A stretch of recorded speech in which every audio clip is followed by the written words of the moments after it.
Welcome to the ABC Financial Intensive Series. I'm your host, Chantal Roderick. Our intensive shows are designed specifically to be like a short course, where you'll learn practical information throughout the episode. Our expert guest for this show is Jon Nasta, consulting partner for Retention Solutions, Listen360.com and Keepme.ai. If you haven't had the opportunity to meet Jon in person or hear him speak at an event, then you're in for a treat. Thanks to the incredible information that Jon shares today, this intensive show is definitely one of our best ever. In particular, listen out for when Jon walks us through a detailed flowchart of a customer journey for high users, low users, and non-users. Now, let me tell you some more about our expert guest. Often accused of being obsessed with member engagement and retention, Jon has held positions such as COO of Retention Management, Sales Director of Matrix Fitness, and Marketing Director for Exercise for Less. He's currently combining all that he has learned about member engagement and club operations by launching a new club concept. And in addition, he enjoys bringing the health club industry's leading attrition defense systems, Listen360 and Keepme.ai, to market. We feel very honored that Jon has said yes to coming on the show, and when you hear today's interview, you'll understand why. During this intensive show, Jon shares how to plan the ultimate gym member journey. We start by mapping out the member touch points, then he walks us through 4 stages of the journey, and make sure that you listen out for the key action items which he has weaved the entire way through the interview. Now, let me tell you up front that today's episode is very detailed, and I highly recommend that you listen to it in full at least twice, and downloading today's ebook is an absolute must. It's a free download thanks to our friends at ABC Financial, and you can find it at fitnessbusinesspodcast.com. We're about to get started, but first I want to say a big thank you to our podcast partner, ABC Financial. To learn why top health and fitness facilities use ABC Financial to simplify their gym management and increase profitability, head to abcfinancial.com. Enjoy this intensive interview with my special guest, Jon Nasta.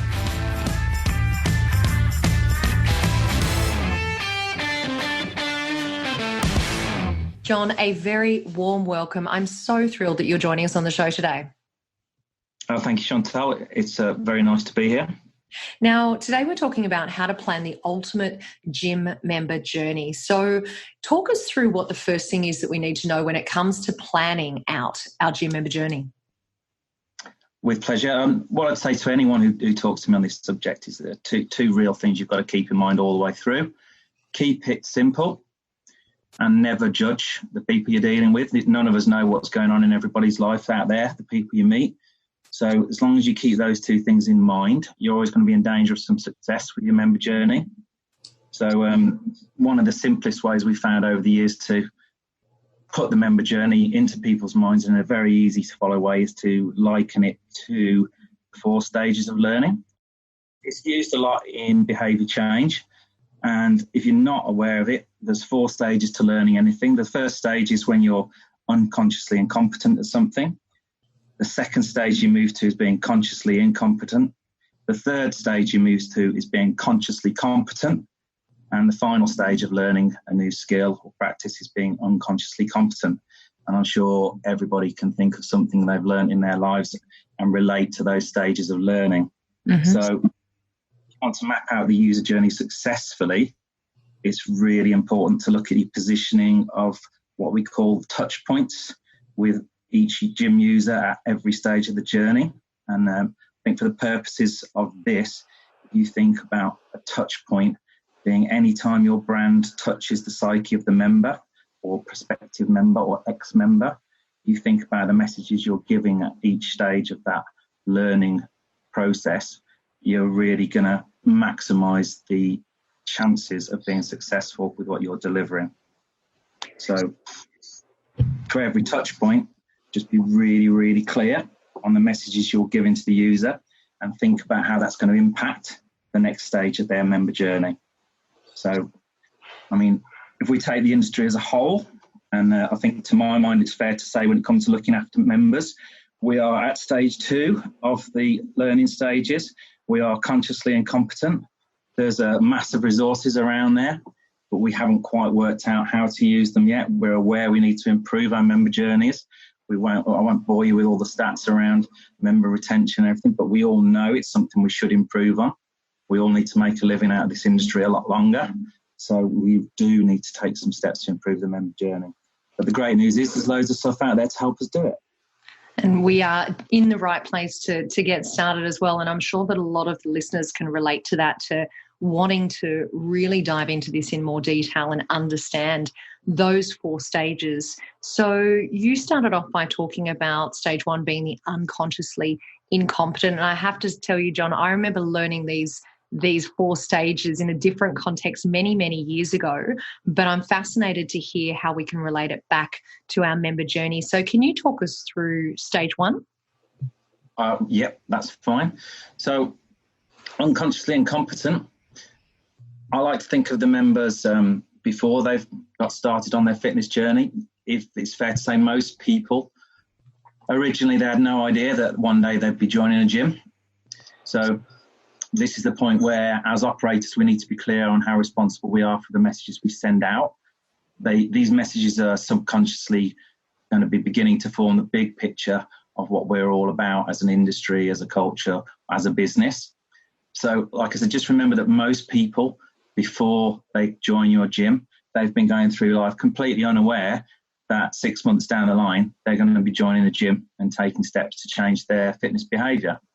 So if you think about any sort of purchase that goes on in the modern world, so we're in an era where most consumers say they make purchase decisions that are influenced by what the vendor stands for or against, from the values that they're putting out there around their brand image.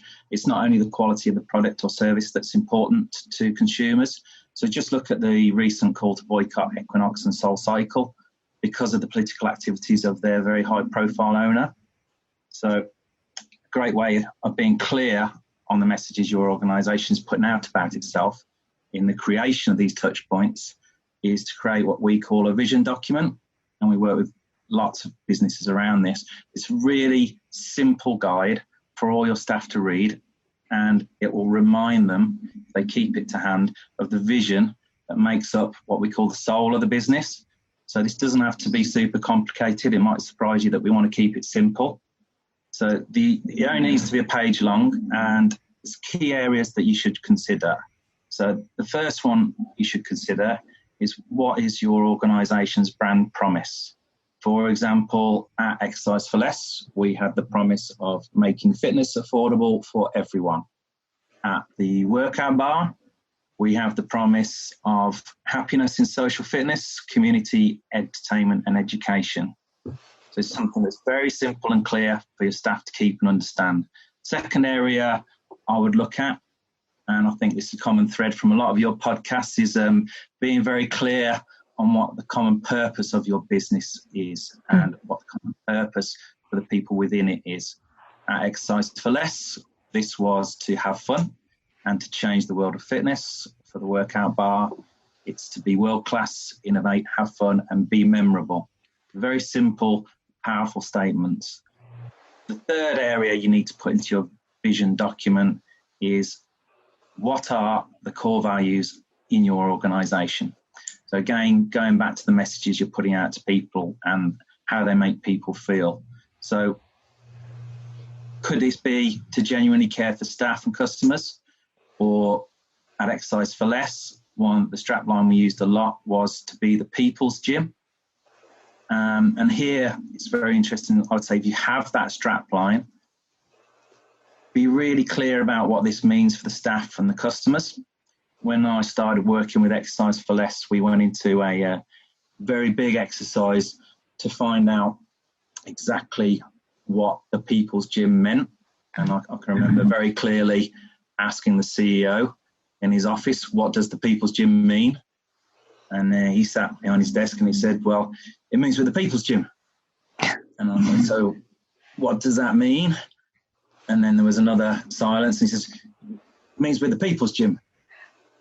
And you can guess this went around for quite a long time. So we decided it's time to establish what does this actually mean to the customer, what message is this conveying. This is a very good exercise to go through in any organisation. We got all the key stakeholders together from every department. We asked them what the people's gym meant to them, what they thought it meant to the customer.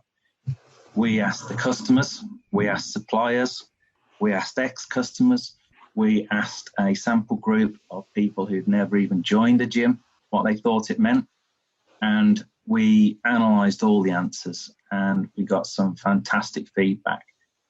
And what we actually found was what the people's gym meant from our customers was that this was a gym that they joined and they'd achieved more than they ever thought possible. And this led us on to defining our hero customers. And maybe this is the final part of your vision document. Know who your heroes are. So who are the people that are happiest with what you're providing? What demographics do they come from? If you look at the airline industry, they don't say they just sell tickets to go on a plane ride. They sell the opportunity to visit long lost relatives. They sell the opportunity to create memories on a family holiday. So if you know who your heroes are, this gives you the stories to add to the touch points to really sell your brand on emotion. So we found out the hero customers for Exercise for Less weren't who we thought they were. We knew this was a brand that was synonymous with 18 to 30-year-olds, but in analysing all the member feedback and satisfaction, we found it was 30 to 40-year-olds who were happiest with the services and stayed the longest. We thought our hero member was people who just wanted to join the gym, lose a bit of weight. And to some extent this was true, but we found out our female hero member, the person who achieved more, was that person who joined the gym to lose a bit of weight, but now 3 times a week they meet up with a group of mates at the gym and they go and run a 5K. Our hero male member was a guy that joined to tone up, but now he comes down the gym twice a week and he's a member of the local boxing club that uses the gym as a base. And just finding out those stories that hit on emotions, summing them up in a nice simple document for all of your staff to use, and be very, very clear about your purpose, that's going to absolutely nail the messaging you give and the touch points you create at every point of this member learning journey.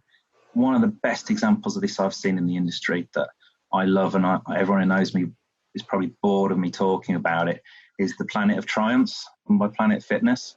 You just see member stories that are just so powerful and full of emotion and just show what we can do as an industry. But these are for normal people. These are the heroes of our industry. So once you nail these and you work with all your departments to be clear on them, you can be sure that you're going to be in danger of sending out the right messages that create not only recognition, but also trust in your prospects when they think about your brand, when they're at that unconsciously incompetent stage of their learning about their journey. You'll be clear of the messages you're giving them about your brand and the soul of your brand. Okay? First of all, I love this vision document that you talked about, and in particular, I haven't heard the terminology hero used before, and I think that is just phenomenal, because often when we talk about identifying this person that you're talking about, I think we would call them an ideal customer, or maybe we call them an avatar. But I absolutely love that idea of naming them a hero and identifying who that is in our business.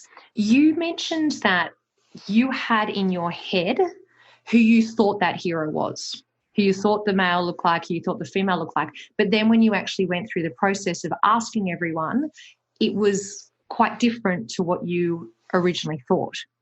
So my first question is, how long had the business been running for before you went through that process? I guess part one. And then part two, how frequently should a fitness business revisit that and see whether or not their demographic or their customer is changing over time? Yeah, nice, easy questions there, Chantal. Thank you. So the business had been going for roughly 5 years. If you don't know, it's big box clubs between 7,000 and 14,000 members each site, and they are on 18 sites. very rapid growth, and at a stage where we wanted a lot more rapid growth. And I felt it was really important to not lose sight of the purpose, recognize what had got the organisation to the stage they were at, and then re-energize all the people who'd been in the business from that moment, but also educate the people who were coming into the business at that moment as to the core values, so that we wouldn't lose sight of the purpose, so we could continue to grow. And over the next 4 years, we took that business to 52 sites and 350,000 members. Wow. So the exercise was very, very good. In terms of the second part of the question and the heroes and defining them and what you think they are, this is something that I encounter in lots of businesses I work with. So you're always on really, really dangerous ground if you start telling somebody how to make operational decisions about their business. But all the answers are there with your customers. But it's one of the most uncomfortable things you can ever get a board of directors to do, is start making decisions based on what their customers want rather than what they think their customers want. Mm-hmm.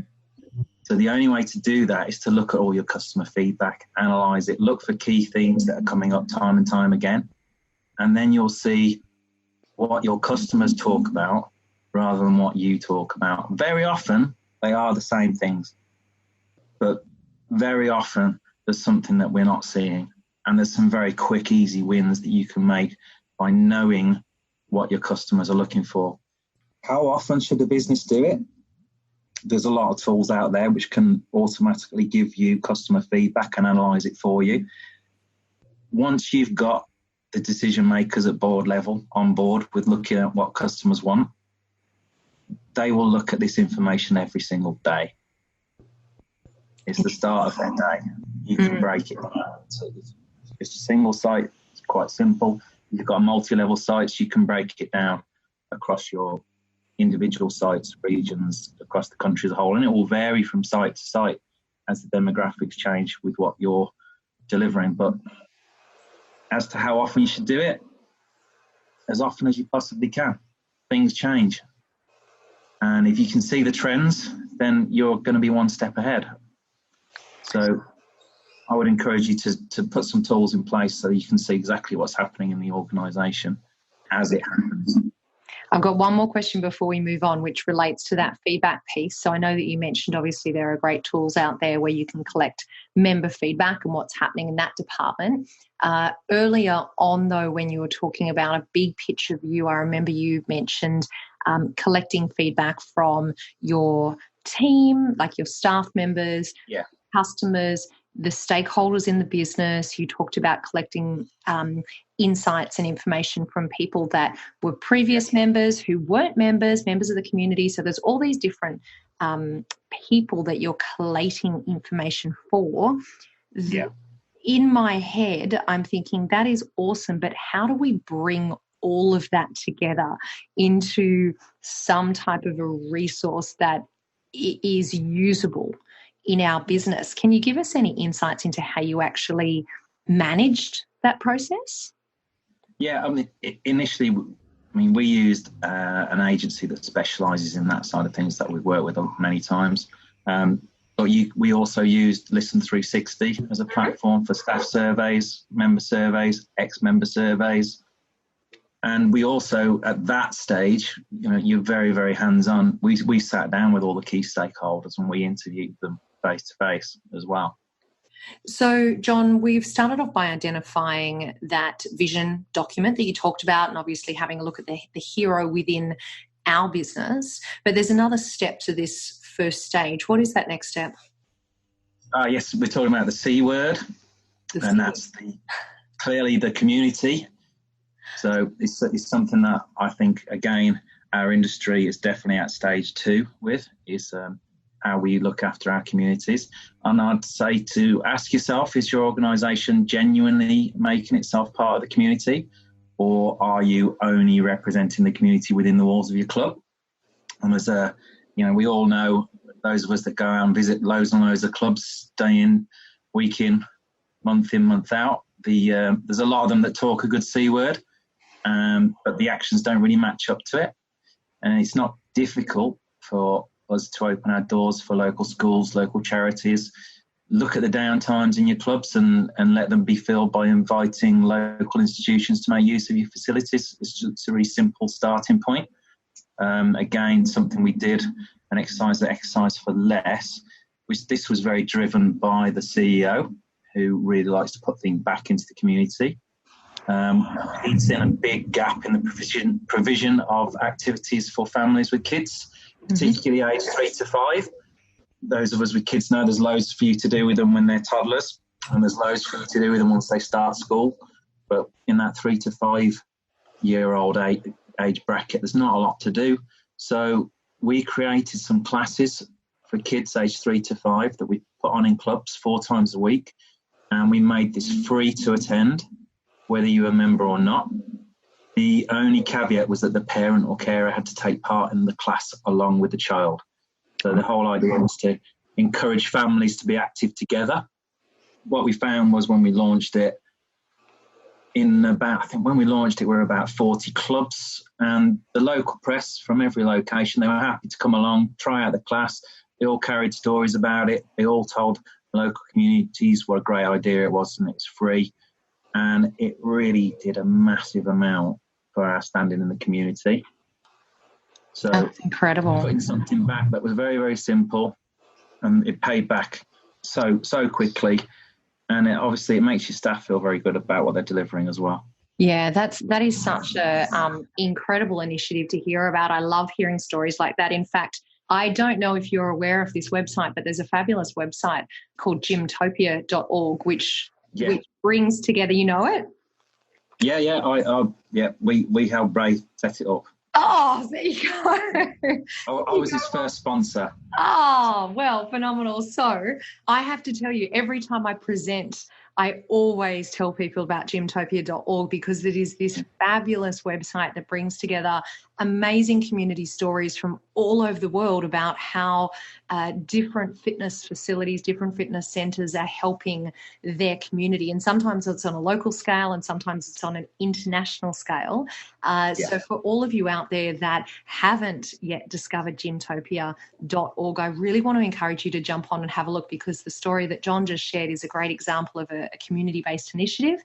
And I think it's a feel-good website, but it's also an inspiring website, because if you're thinking about how you can interact with the community, then there's some great ideas in there as well, aren't there? I strongly agree, yeah. It's absolutely fantastic. Now, there's one more element that we need to cover off in stage 1. Talk us through that. Yeah, great. So I'd say the final huge aspect of this stage of being unconsciously incompetent is the social media side of your organisation. Again, it's fair to say the industry's at that consciously incompetent stage of things. So luckily for me, whilst I was at Exercise for Less, the social media team reported to me, and they were just simply amazing. At this stage, just to be clear why this is so important, I'd say in the modern world, when we look within our peer groups for information and affirmation around our decision making in all areas of our lives, maybe many years ago, historically, all the information came down from the top, the politicians, the religious leaders, even our parents. Whereas now it's very much on a horizontal plane. We can get information very easily, and obviously the people we look to are our peer group. So this makes social media double, triple important. I doubt there's anybody listening to this who won't have checked their social media channels today. So I would say for your social to be a success, one of the things it must be is social. And to keep it simple for the department, we worked with every single post or comment being put through our channels, our social channels, with what we called the pub test, or the wine bar test, the boozer test, wherever you choose to rehydrate. And it's a very simple test. What we would say is, if you wouldn't say it to a mate in the pub, then don't put it on social media. And also, if someone says something to you in the pub, don't ignore them. So, if someone writes something on your social media, check it, respond to it, ask a question at the end of your response. You don't ignore people who say things to you when you're out in the pub, maybe with the odd exception, but in general, you don't. So make sure you join in the conversations. And so important on this, stop shouting on your social media. Don't forget the C word. It's a community thing. Post on other organizations' social in your community. Okay. When I say post, I mean join in the conversations. Don't always try and lead the conversations. Join in, keep the conversations going. Okay. But think about all the aspects you've got in your vision document as you're doing this. Okay. So it's very, very simple. So there's a lot there in the unconsciously incompetent stage, but it is all very, very simple. I'd say, to summarize, you need to create your vision document and share it. It must be a reference point to all your team's activities and messaging. Keeps your brand on point, and it keeps the messages clear in the heads of those people who don't even know they're going to be joining you yet. And obviously, don't forget the C word. Join in with your community. It's free and it's very, very simple to do.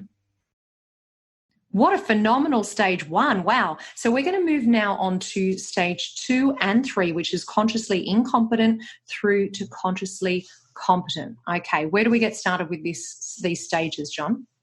Okay. So this stage, your prospects decided that they need a gym. And luckily for you, you've got a vision document in place, and the touch points you've created before they were aware they needed a gym has put you in the frame. Okay. So they don't know a lot about gyms or what to do in them, but they know they need one. They are now consciously incompetent when it comes to the world of the gyms. So there's 2 sides to this part of the journey. There's the sales process. Now, I'm not a sales specialist. However, I have worked alongside enough to know a few great practices, and that this is a crucial touch point that done correctly impacts the length of stay. So again, here we find simple solutions work the best. Make it very easy for people to join your clubs. So at Exercise for Less, we would have well over 10,000 new members every month, some months over 20,000. And we sold memberships online and in club. And just an interesting fact on this, in club sales tended to stay a couple of months longer. So we did not have dozens of price options. Mainly, all the promotions, we'd have 4 options. Very, very simple to join. In my time at Exercise for Less, the biggest success we had was taking online sales from 10% of our total sales to 50% of our total sales. And this might surprise you, but we used a very simple technique to do this. We just looked at member feedback to establish who was happiest within their membership at each club. And then we target those groups with online budgets within 3 miles or 10 minutes drive time of the site. So it's very, very simple. But how many clubs really, really do this? And we do this on a club-by-club basis using the feedback from Listen360, analyse member feedback comments to show what features of the clubs in different areas made members happy, and we'd make use of those features in our messaging.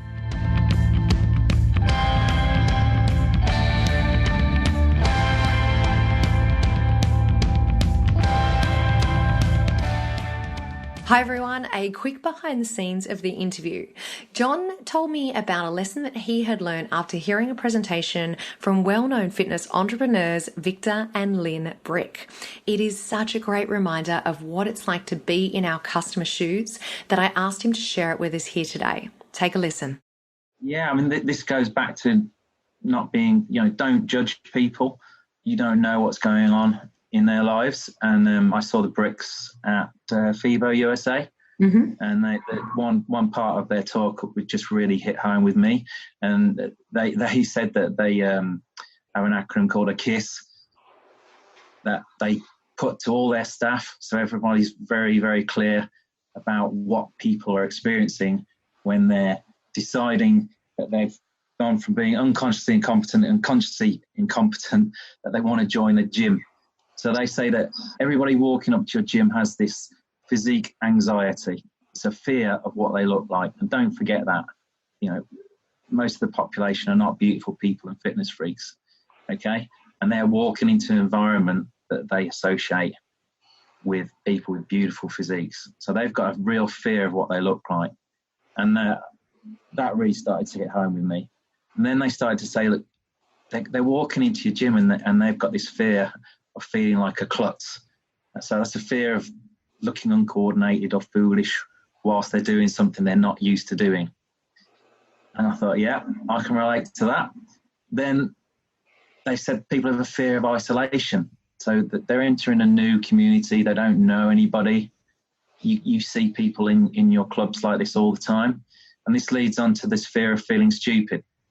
So they don't know what to do at each exercise station, and they don't know what to do with each piece of equipment. And then finally, I think this is extremely relevant for a lot of organisations in our industry, is the fear of the hard sell, fear of high pressure salespeople. So just finally, ask yourself how the touch points your club is creating are breaking down these fears for your members. So many adverts I see in the gym industry are like beautiful people doing amazing, weird and wonderful exercises. And it's incredibly hard for that person who is at that consciously incompetent stage of their exercise journey to relate to this. So just take a note of what the bricks say.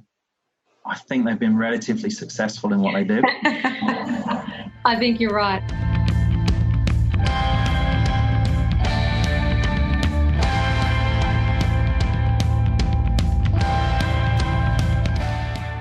How great was that? It really makes you realize how important it is to always take a moment and remind ourselves what it's like to be a new gym member. Now, let's dive back into the interview where Jon is about to share the bridge that will take us to stage 3 of the process, which is unconsciously incompetent. And this is one of my favorite parts of our discussion. Here's Jon. Whilst all parts of the member journey and touch points you create within them are important, this is the one that is the easiest to get right. And this is the one that most clubs overcomplicate. Okay, so an analogy we often use to ask staff to look at is how they would treat a guest in their house. Okay, so think about how you treat somebody who comes into your house as opposed to how you treat somebody who comes into your club. So when someone comes around to your house, do you ignore them when they walk into your house?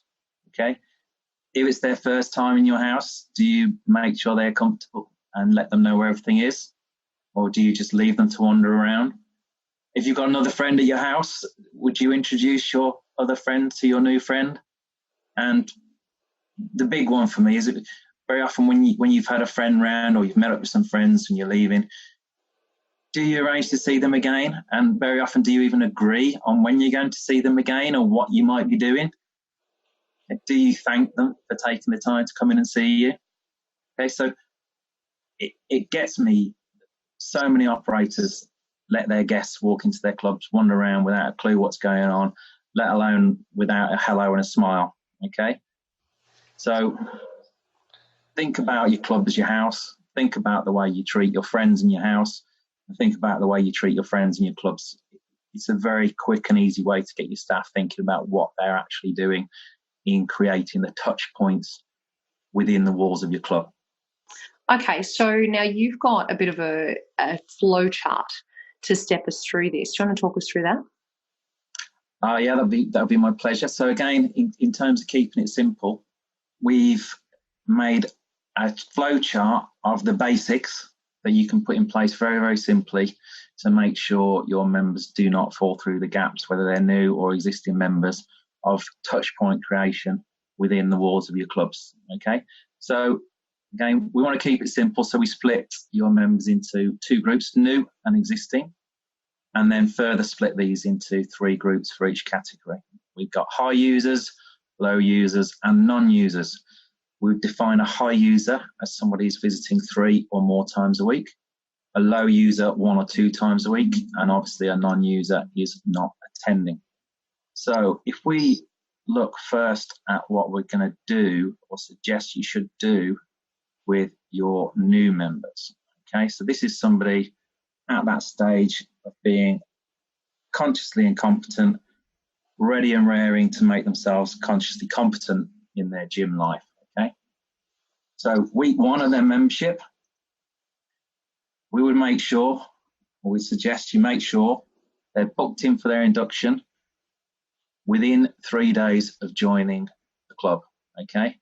Make sure that induction includes a PT trial, a class trial, and then you'll improve their member journey even more. But get them booked in for that induction in less than 3 days, okay?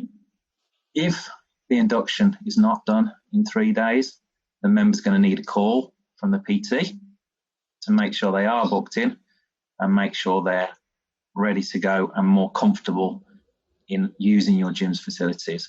If they're not booked in 7 days, then we would put the PT onto the naughty step and make sure the member is contacted. The member must be contacted at that stage. You can't have anyone left after that 7-day stage, okay?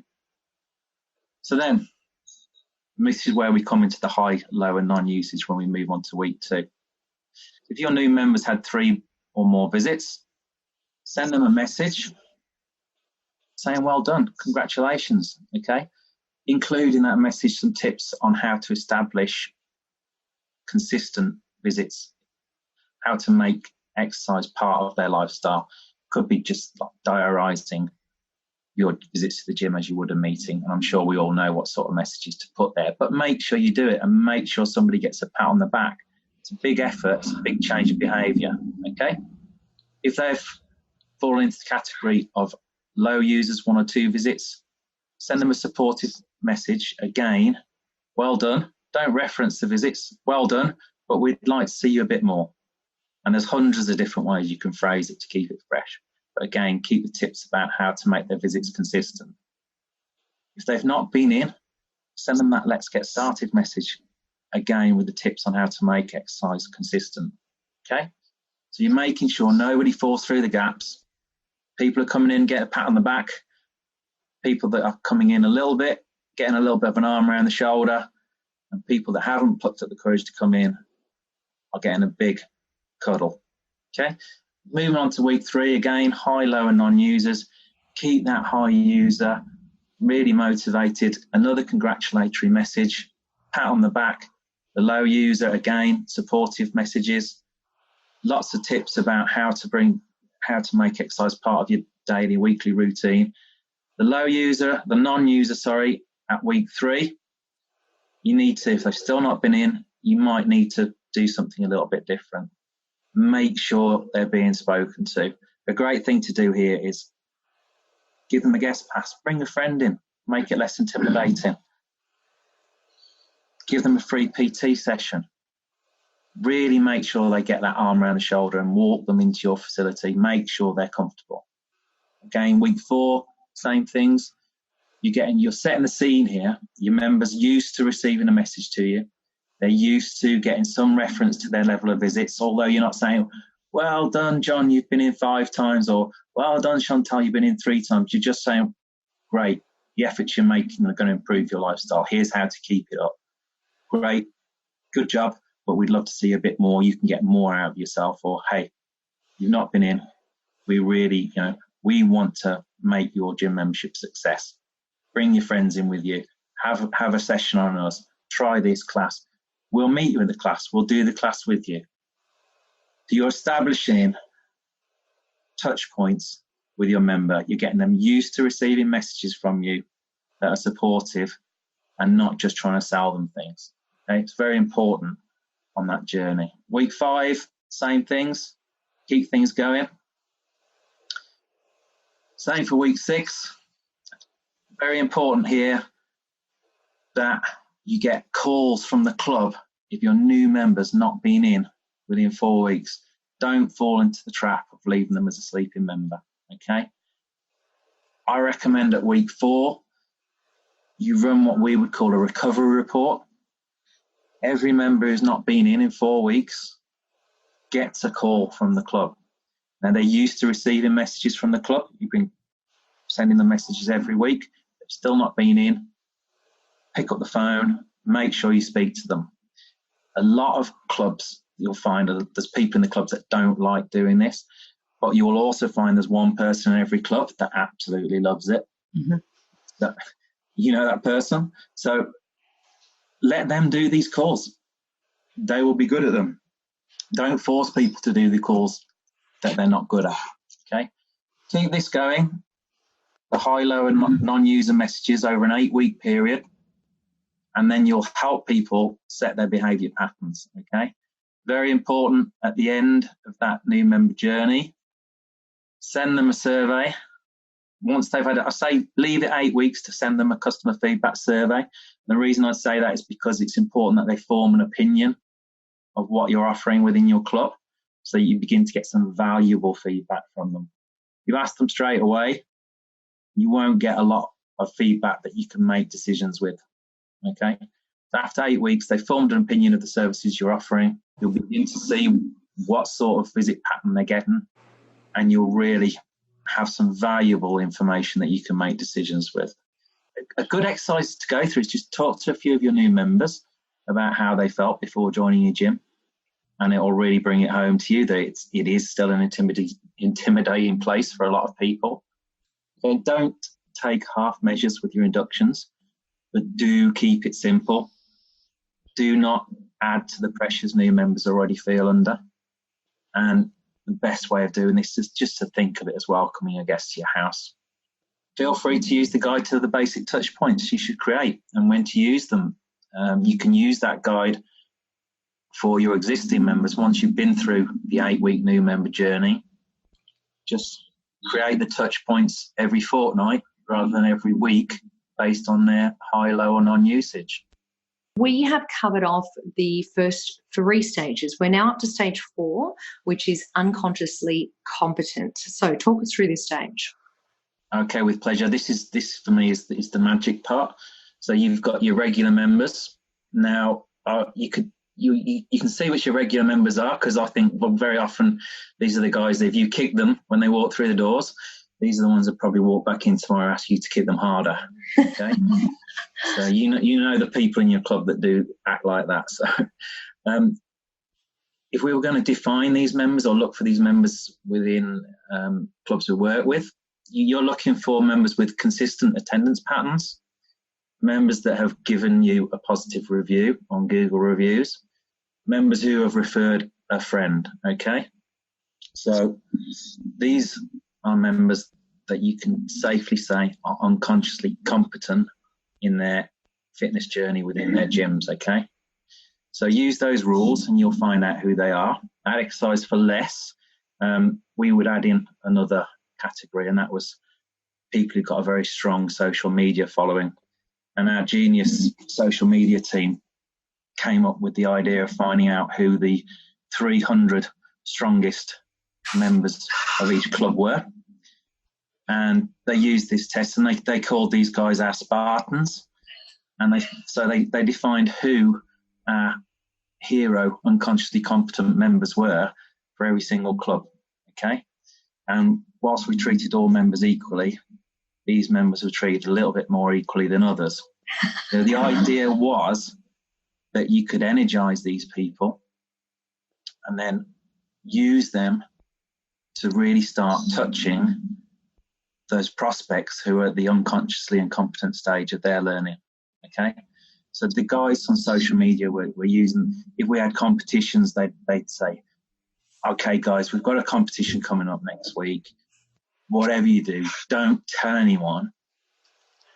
And do you think the prize should be a trip to Amsterdam or a trip to London? And they'd feel engaged by the clubs. And of course, they'd go straight into the club and say, I can't tell anyone, but there's a competition coming up next week. And with the fact that they also had a strong social media following, you really could get some fantastic and very strong advertising out of these guys. And it was through a channel that your other members trusted and looked to. Messages weren't coming from us, the messages were coming from the peer groups. And obviously they were genuine. These are people who love what you do, and they were happy to tell people why they love what you do. So here you're beginning to really close and make it a circular loop in all the 4 stages of learning. But it's your members that are helping you. You know what, John, when you talk about, you define them as Spartans, and I've heard them referred to as, super users before. Yeah. I think, we can all look at our businesses and think about who those people are. You normally kind of pick them out just based on your knowledge of, your members, but I really like that you've actually also put a formula behind that. So having a look at their attendance patterns, they've given a positive review, they've referred a friend, and as you said, that they've got a good social media following. So I really like that, I guess, more detailed analysis of having a look at who those people are within our business. Yeah, I agree. And they're there in every single club around the world. So, and these people love what you're providing. So let them be part of it. They want to be part of it. Absolutely. So summarize that bit for us when it comes to that stage 4 of unconsciously competent. Well, yeah, it's all about the fact that if you want to improve the member journey, you're obviously passionate about your retention efforts, and retention takes action. So what gets measured gets done. Clubs that deliver great member journeys have processes in action to keep it simple. Okay, so I always say establish who your second favourite members are, because if you tell anyone they're your favourite, everybody else is really, really cheesed off that they're not the favourite. Okay, so you've got to have lots of second favourite members, and make sure your loyal members know how to use you. Okay, make sure they know how to use you, and that's going to be for the benefit of their friends and your business. Okay, and as I said, treat all your members equally, but just make sure some get treated a little bit more equally than others. What a phenomenal way to wrap it all up. Now, there's only one other section that I'm hoping we can cover off today, because we have talked about a lot of processes, and albeit them simple processes, there's obviously some great tools out in the market that people can use to help with these 4 different areas. And I know that you mentioned earlier Listen360. So do you want to share with us some of the favourites that you've used in your experience, Jon? Yeah, I'll say Listen360 is a big favourite of mine. I'm seeing a lot of people using Keepme.ai at the moment, which is a very simple way to implement that flow chart and make it work for you. We've used Constant Contact.mailer, HubSpot. I love Salesforce. Okay, but I would stress that if you talk to your club management system or CRM providers, it's so rare you'll find one that doesn't have the tools for you to implement these member journeys and show you the data you need to start tracking it and backing up. Okay, so we're using these tools. We're generally finding you're getting improvements of around 6% in your retention and about double-digit growth in your NPS scores. We've just seen a chain in the UK, Better Gyms. They've got over 200 sites. They've improved their NPS score double-digit wise over the last 12 months, just by looking at their member feedback and taking action on it.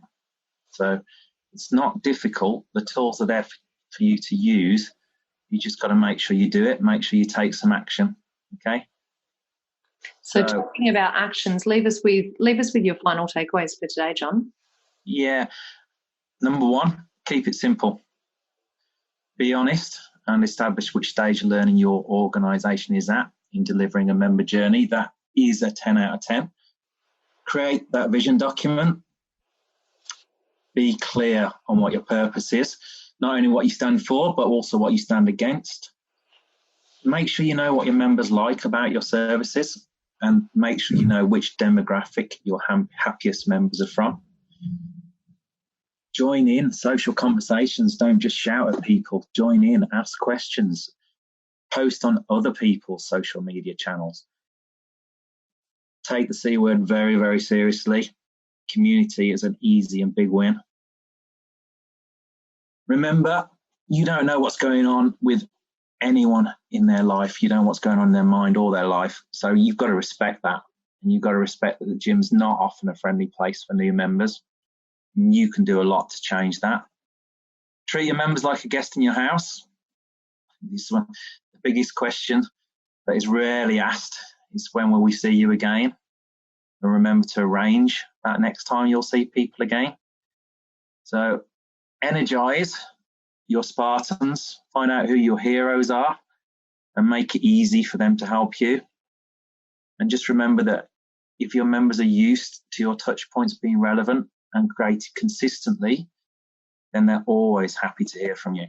Jon, I cannot thank you enough for this amazing intensive show that we've just done together.